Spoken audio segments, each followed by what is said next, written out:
Hello guys, good morning, welcome back on फॉर्मा educational hub. Previous lecture के अंदर हम लोगों ने ये देखा था कि पीरियोडिक मोशन क्या होता है और ओसिलेटरी मोशन क्या होता है, दोलन गति और आवर्त गति क्या होता है, दोनों के एग्जाम्पल डिस्कस किए थे। अब हम लोग बात करेंगे सिंपल हार्मोनिक मोशन की। सरल आवर्त गति है जिसको हम लोग सरल दोलन गति बोलेंगे। एक्चुअल में हम लोग दोलन गति के बारे में बात करेंगे, तो सरल दोलन गति है, इसको बार सरल आवर्त गति बोल देते सिंपली। तो हम लोग बात करेंगे सरल आवर्त गति, सिंपल हार्मोनिक मोशन। इसको SHM भी बोलते हैं, सिंपल हार्मोनिक मोशन को जनरली SHM भी बोल देते हैं। क्या हुआ, जैसे मैं अभी झूले की गति के बारे में बात कर रहा था, we were talking about the motion of swing. उसमें हम लोगों ने ये बात किया, क्या इसमें हमने ये बात की कि जब झूले की गति हो रही है और वहाँ पे कोई हवा नहीं है, कोई फ्रिक्शन नहीं है, कोई रोकने वाला नहीं है, तो वो हमेशा के लिए चलता रहेगा। और वो जितनी हाइट तक मैंने ले जाके छोड़ा ना, तो हर बार उतनी हाइट तक जाके आएगा, इधर भी जाएगा उतनी। जैसे यहाँ से मैंने 5 सेंटीमीटर की डिस्टेंस पे लेके गया, तो वो 5 सेंटीमीटर की डिस्टेंस पे इधर गया, फिर इधर भी 5 तक ही जाएगा, फिर इधर 5 तक वापस आएगा, फिर 5 तक। लेकिन अगर वहाँ पे हवा है या कुछ रोकने वाली चीज़ है, वहाँ पे अवमंदन है, अगर डैम्पिंग है, तो वो क्या करेगा, एक बार 5 तक गया, फिर धीरे धीरे 4.5, 4, 3, धीरे धीरे धीरे धीरे धीरे धीरे होते, फिर ऐसे करते करते करते करते झूला एक टाइम आएगा तब रुक जाएगा। ऐसा होता है, ये बात समझ आई। लेकिन अभी हम लोग सिंपल हार्मोनिक की बात करें, अभी डैम्पिंग की बात ही नहीं कर रहा मैं, डैम्पिंग की बात अभी बाद में करेंगे। सरल आवर्त गति, सिंपल हार्मोनिक मोशन, इसमें क्या होता है, जब कोई भी अवमंदन नहीं होता ना, डैम्पिंग नहीं होता, तो उसको हम लोग सिंपल हार्मोनिक मोशन बोलते हैं। और इस टाइम पर जो फोर्स होता है, पार्टिकल पर जो बल लगता है ना, वो बल इस तरीके से लगता है, बल जो फोर्स होता है वो इस तरीके से लगता है कि वो समानुपाती होता है, प्रोपोर्शनल होता है किसके, जितना आप उसको खींच के ले जा रहे हो ना, उस दूरी के, माध्य स्थिति से जो डिस्टेंस है उसके प्रोपोर्शनल होता है, x डिस्टेंस के। और ये माइनस में लगता है फोर्स। मतलब ऐसा है कि जैसे, एक सेकेंड,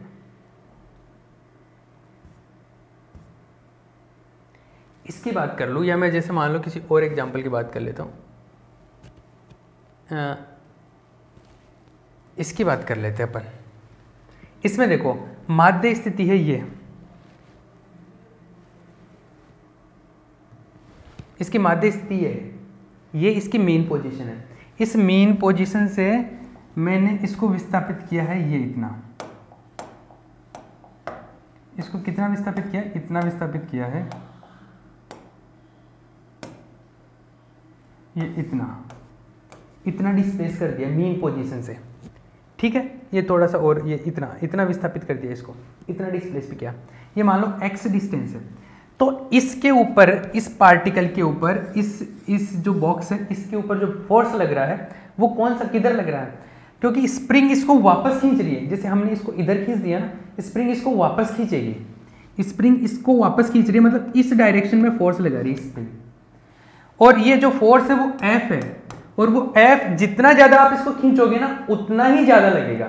मतलब ये जो जितनी दूरी ले जाओगे, x जितना ज्यादा होगा, जितना ज्यादा डिस्प्लेस करोगे, उतना ही ज्यादा ये फोर्स लगेगा, ये x। तो F जो है x के समानुपाती होता है। दूसरी चीज ऑपोजिट डायरेक्शन में लगता है, आप इस तरफ खींच रहे हो नीचे की तरफ, तो ऊपर की तरफ लगेगा, तो ये माइनस होता है। ये एक साइंटिस्ट था हुक, उसने बताया था, हुक्स लॉ भी बोलते हैं इसको। आई बात समझ में? तो हुक्स लॉ फॉलो होता सरल दोलन गति में, सिंपल हार्मोनिक मोशन में। तो सिंपल हार्मोनिक मोशन वो होता है जिसमें फोर्स जो होता है वो -x के समानुपाती होता है, -x के प्रोपोर्शनल होता है, वो सरल आवर्त गति होता है। और ये कब होता है, जब कोई फ्रिक्शन वगैरह नहीं होता है, कोई अवमंदन नहीं होता, कोई डैम्पिंग नहीं होता, तब। ठीक है, तो लिख लो, इसकी डेफिनेशन लिखो, सिंपल हार्मोनिक मोशन की या सरल आवर्त गति की डेफिनेशन लिखो।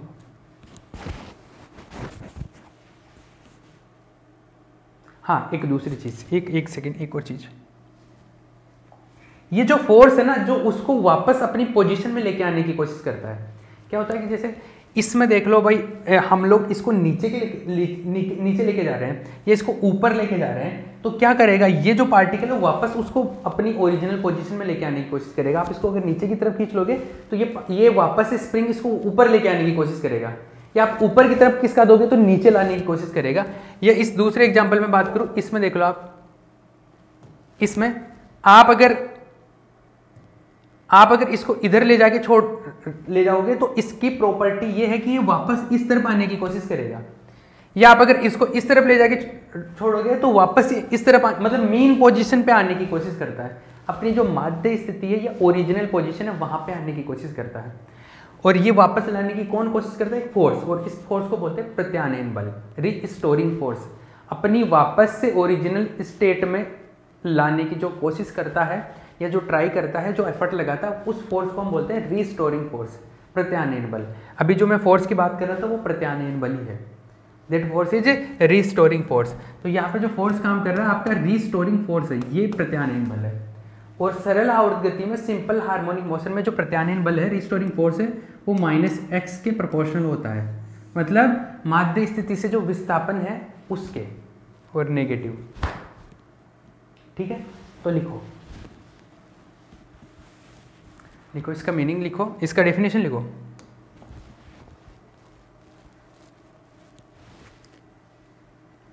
ऐसी दोलन गति जिसमें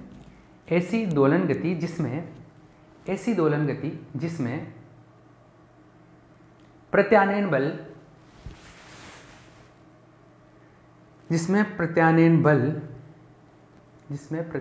बल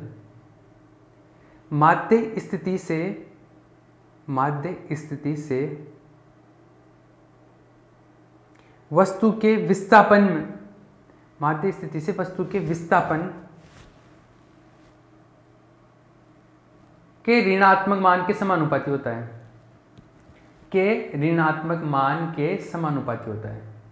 माध्य स्थिति से वस्तु के विस्थापन के ऋणात्मक मान के समानुपाती होता है। सरल आवर्त गति कहलाती है, या सरल दोलन गति कहलाती है।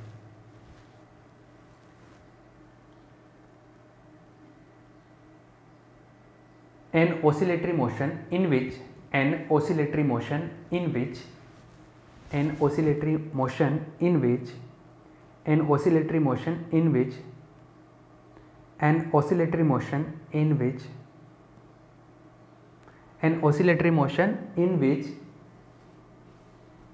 the restoring force is proportional to the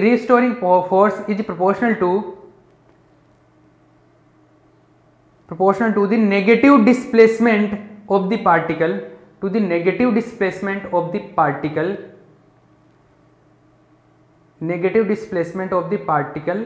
from mean position।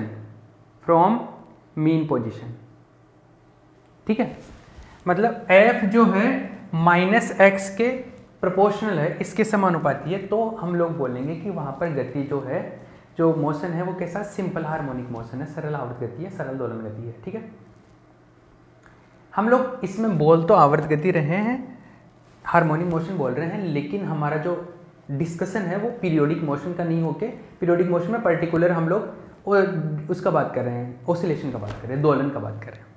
ठीक है, ये जो नेगेटिव साइन है ये बताता है कि वापस नेगेटिव डायरेक्शन, आप उधर खींचोगे तो फोर्स इस तरफ लगेगा। ठीक है, ये हुक का नियम भी है, वैसे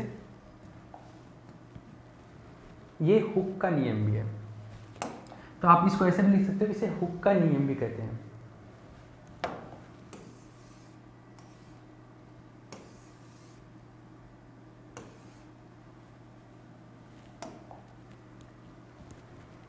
लिख लो यहाँ पे एक लाइन और लिख लो वहां पे, इसे हुक का नियम भी कहते हैं, it's also known as Hooke's law.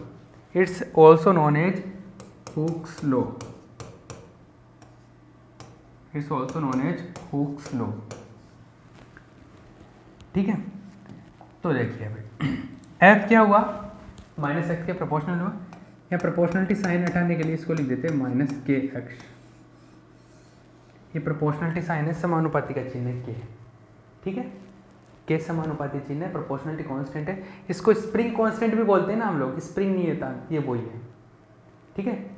इसको प्रत्यानयन बल नियतांक भी बोलते हैं, क्या बोलते हैं, प्रत्यानयन बल है उसमें नियतांक आया है, ये रिस्टोरिंग फोर्स कांस्टेंट भी बोलते हैं इसको, के को बल नियतांक भी बोलते हैं, फोर्स कांस्टेंट, बल नियतांक, स्प्रिंग कांस्टेंट, फोर्स कांस्टेंट भी बोल देते हैं, ठीक है, क्लियर है। यह आ गया भैया। आप यहाँ पर एक ऐसा डायग्राम बना सकते हो कि जैसे मैंने स्प्रिंग से कोई ब्लॉक बांध रखा है ऐसा, ठीक है, और इस ब्लॉक को मान लो मैं यहाँ तक लेके चला जाता हूँ, ये इसका मेन पोजीशन है 0 पे है, अगर मैं इसको यहाँ से यहाँ लेके चला जाता हूँ,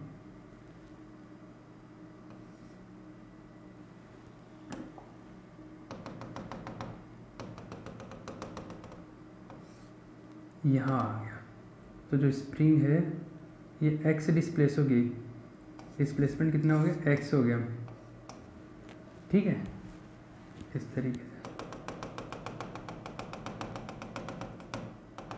तरीके से शो कर सकते हैं कि वहाँ तक अगर लेके जाऊँ तो क्या होगा।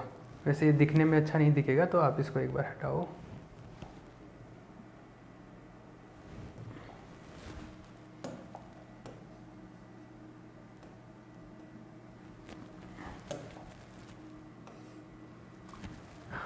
ये इस तरीके से आप बना सकते हो इसको, ठीक है।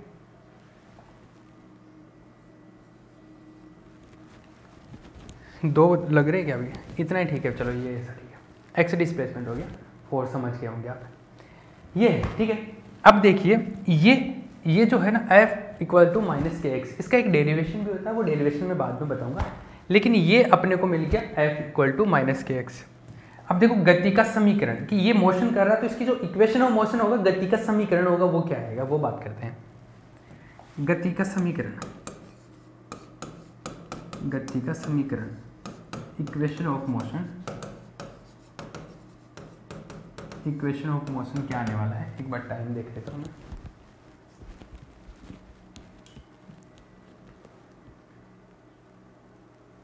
इक्वेशन ऑफ मोशन की बात करते हैं हम लोग,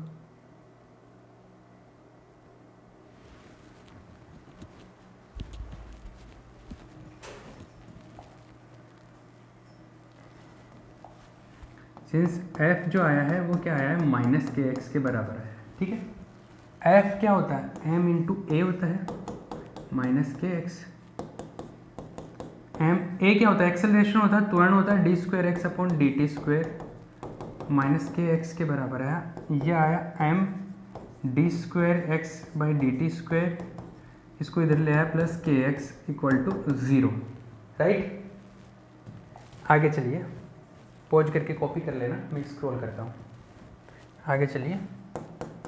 ये है D square x upon D T square, और ये जो m है, m से सब में डिवाइड करूँगा तो m इधर भी डिवाइड हो जाएगा, इसमें डिवाइड होगा तो k बाई एम आ जाएगा, इंटू एक्स इक्वल टू 0।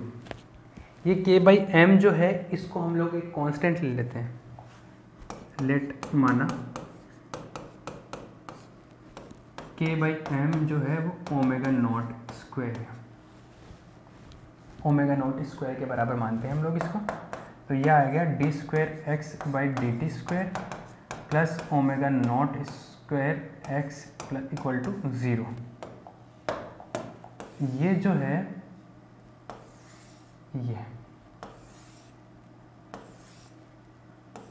ये आ गया गति का समीकरण, ये है इक्वेशन ऑफ मोशन, ये क्या है, गति का समीकरण है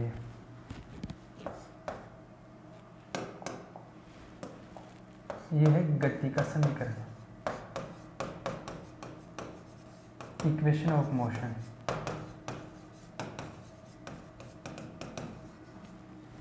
मतलब जो सरल आवर्त गति है ना, उसका समीकरण, सिंपल हार्मोनिक मोशन या सिंपल ऑसिलेटरी मोशन का इक्वेशन है। इसमें जो ये ओमेगा नॉट है, ओमेगा नॉट क्या है, कोणीय आवृत्ति है, इसको बोलते हैं एंगुलर फ्रीक्वेंसी। देखिए इसके बारे में थोड़ा सा बात कर लेते हैं। ओमेगा नॉट जो है इसको बोलते हैं कोणीय आवृत्ति, एंगुलर फ्रीक्वेंसी, कोणीय आवृत्ति, एंगुलर फ्रीक्वेंसी, ठीक है। और इसका जो यूनिट आएगा वो आएगा रेडियन पर सेकेंड, यूनिट जो है इकाई, मैं यहाँ पे ब्रैकेट में लिख देता हूँ रेडियन पर सेकेंड, ठीक है, रेडियन पर सेकेंड, पर सेकेंड या पर मिनट या पर हार, जो भी आएगा, पर सेकेंड, पर मिनट, पर आवर, जो भी आना है आ जाएगा। अब देखिए ओमेगा नॉट मिल गया अपने को, ओमेगा नॉट है वो ऐसे आ गया, ओमेगा नॉट स्क्वायर है, के बाई एम है, तो ओमेगा नॉट जो आएगा वो क्या आ गया, रूट के बाई एम, क्या आ गया। आगे चलते हैं, टाइम पीरियड की बात करता हूं मैं, टाइम पीरियड आवर्तकाल बोलते हैं जिसको,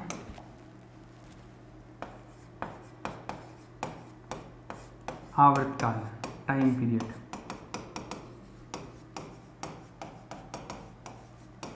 टाइम पीरियड क्या होता है, एक चक्कर कंप्लीट करने में जितना वक्त लगता है उसको आवर्तकाल बोलते हैं, टाइम पीरियड बोलते हैं, ठीक है। तो इसमें एक चक्कर से क्या मतलब है, एक साइकिल से क्या सेंस है, एक साइकिल का क्या मीनिंग है, इसमें एक साइकिल के बारे में बात करूँ तो जैसे इसमें अगर मैं बात करूँ कि जैसे मैं जो इसको छोड़ रहा हूँ यहाँ से,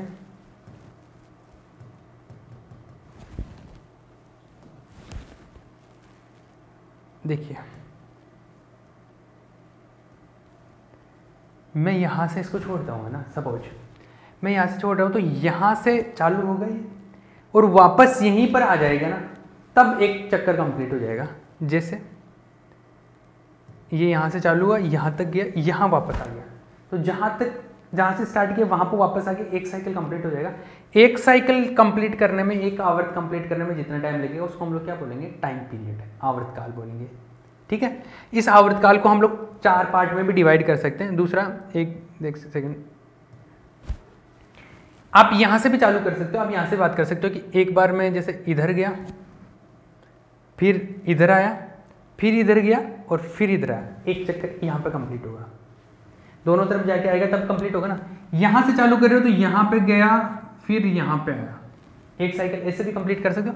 आप यहां से बात कर सकते हो, यहां पे होगा तो जैसे पहले इधर गया, फिर इधर आया, फिर इधर गया, फिर इधर आया, अब जाके एक चक्कर कंप्लीट हुआ है। मतलब 4 टुकड़ों में, 4 पार्ट में, यहाँ से भी जब आता तो 4 पार्ट में होता है। ये यहाँ पर 1/4 हो गया, 1/4, फिर यहाँ पे आधा, फिर 1/4, फिर मतलब 3/4 हो गया, 3/4, और ये पूरा कंप्लीट साइकिल। यहाँ से बात करोगे तो ये 25%, ये 50%, ये 75%, ये 100% साइकिल कंप्लीट हो गया।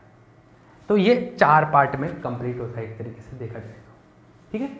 तो एक चक्कर कंप्लीट करने में जितना भी टाइम लगेगा उसको हम लोग आवर्तकाल बोलते हैं। तो लिख लो, आवर्तकाल जो लिखा था हेडिंग, टाइम पीरियड का हेडिंग लिखा था उसके अंदर लिखो, एक चक्कर कंप्लीट करने में एक आवर्त लिख लो, एक आवर्त पूर्ण करने में लगने वाला समय, एक आवर्त पूर्ण करने में लगने वाला समय आवर्तकाल कहलाता है।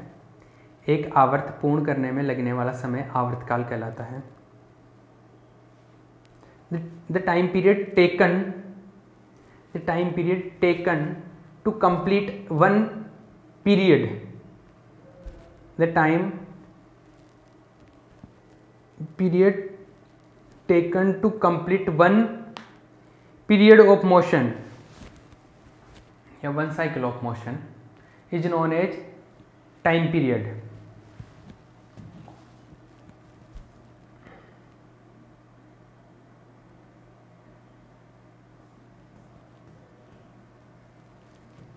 ठीक है। और टाइम पीरियड जो होता है t इक्वल टू होता है 2π/ओमेगा, ओमेगा या ओमेगा नॉट लिख लो। ओमेगा नॉट इसलिए लिखते हैं कि नेचुरल फ्रीक्वेंसी बोलते हैं इसको, मतलब जो नॉर्मली अभी कुछ नहीं लगा है तब जो उसकी फ्रीक्वेंसी उसको नेचुरल फ्रीक्वेंसी बोलते हैं। नेचुरल फ्रीक्वेंसी को बोलते हैं स्वाभाविक आवृत्ति। इस ओमेगा नॉट को हम लोग क्या बोलते हैं, स्वाभाविक आवृत्ति भी बोल देते हैं, नेचुरल फ्रीक्वेंसी। तो ये ओमेगा नॉट हो गया, ये टी आया, ये 2π ओमेगा नॉट का अगर वैल्यू मैं यहाँ से लिखूँ तो ओमेगा नॉट का लिखूँगा नीचे तो √m/k आ जाएगा, ये टाइम पीरियड हो जाएगा, ये आवर्तकाल हो गया। इसका जो यूनिट आएगा सेकंड में, मिनट में, आर में, जो भी है, सेकंड, मिनट, आर जो भी होगा, ठीक है। आगे चलते हैं, ये आवर्तकाल हो गया। आवृत्ति की बात करूँ, फ्रीक्वेंसी की, आवृत्ति, फ्रीक्वेंसी,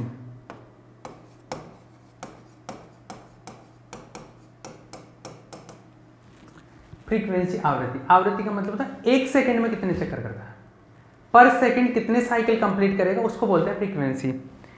जैसे मान लो आप ये, जैसे ये है 1 सेकंड में कितने साइकिल कंप्लीट करेगा, अगर मैं यहाँ से इसको छोड़ूँ 1 सेकंड, 1 सेकंड में मेजर करेंगे, 1 सेकंड में जितने साइकिल कंप्लीट कर जाएगा, 1.5 कर रहा है मान लो, 1.5 साइकिल कंप्लीट कर गया 1 सेकंड में, तो उसका फ्रीक्वेंसी होगा 1.5। अगर 2 कर रहा तो 2 हो गया फ्रीक्वेंसी। जो जितने भी चक्कर, तो लिख लो, एकांक समय में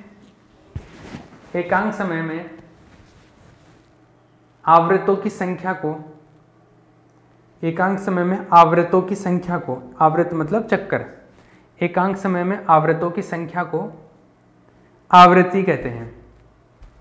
एकांक समय में आवृत्तों की संख्या को आवृत्ति कहते हैं। The number of cycles, the number of cycles, the number of cycles, the number of cycles completed in unit time, the number of cycles completed in unit time, the number of cycles completed in unit time is known as frequency, is known as frequency। और frequency जो होता है, frequency को इस तरीके से लिखते हैं हम लोग कि F = 1/T। वो जो ओमेगा था वो कोणीय आवृत्ति है, उसको एंगुलर फ्रीक्वेंसी बोलते हैं, उसको कोणीय वेग भी बोलते हैं, एंगुलर वेलोसिटी भी बोलते हैं मैकेनिक्स में, लेकिन यहाँ पे हम फ्रीक्वेंसी की टर्म में बात करेंगे तो उसको कोणीय आवृत्ति बोलते हैं, एंगुलर फ्रीक्वेंसी, इसको फ्रीक्वेंसी बोलते हैं। कई जगह पे कोणीय मोणीय कुछ नहीं लिखा हो रहा था, केवल फ्रीक्वेंसी बोलते हैं। तो आपको जो आइडिया लगाना है वो इसका यूनिट देख के आइडिया लगाना है। ये जो फ्रीक्वेंसी है, आवृत्ति, इसका फॉर्मूला तो 1/T, ठीक है, 1/T। और टी का जो फॉर्मूला है हमने लिखा था अभी, टी है, ये है, इसका उल्टा हो जाएगा, तो इसका उल्टा हो जाएगा 1/2π√K/m, ठीक है। ओमेगा 2πf भी होता है वैसे अगर देखा जाए तो, ऐसा भी फॉर्मूला होता है ओमेगा और एफ में, तो इससे भी कैलकुलेट कर सकते। इसका जो यूनिट आता है, इसका यूनिट आता है 1/T। टी का होता है सेकंड, होता है मिनट, होता है आर होता है, तो यहाँ से हम लोग कैलकुलेट कर सकते हैं। इसका जनरली आएगा, जो यूनिट आएगा वो आएगा सेकंड में या मिनट में या आर में, ठीक है, वो आ जाएगा। क्लियर है, ये फ्रीक्वेंसी का फॉर्मूला आ गया। तीनों चारों फॉर्मूले पढ़ ली हमने, ये आया। अभी तो हम लोग क्या किए हैं, हम लोगों ने गति का समीकरण निकाला, मतलब कि अगर सिंपल हार्मोनिक मोशन कर रहा तो उसका जो इक्वेशन ऑफ मोशन आएगा, गति का समीकरण आएगा, वो क्या आएगा वो हमने कैलकुलेट कर लिया। और गति का समीकरण से हम लोगों ने टाइम पीरियड, फ्रीक्वेंसी, ओमेगा सब कैलकुलेट कर लिया। अब हम लोग ये कैलकुलेट करेंगे कि उसका वेलोसिटी क्या होगा, त्वरण क्या होगा, वेग क्या होगा, वो कैसे कैलकुलेट करेंगे, वो इस इक्वेशन को हल करेंगे ना, इक्वेशन को सोल्व करेंगे तभी निकल पाएगा। तो हम लोग इक्वेशन को सोल्व करेंगे, गति के समीकरण को हल करेंगे, ठीक है, करें, वो नेक्स्ट लेक्चर के अंदर करेंगे, ठीक है। यहीं पे फिनिश करें, ओके।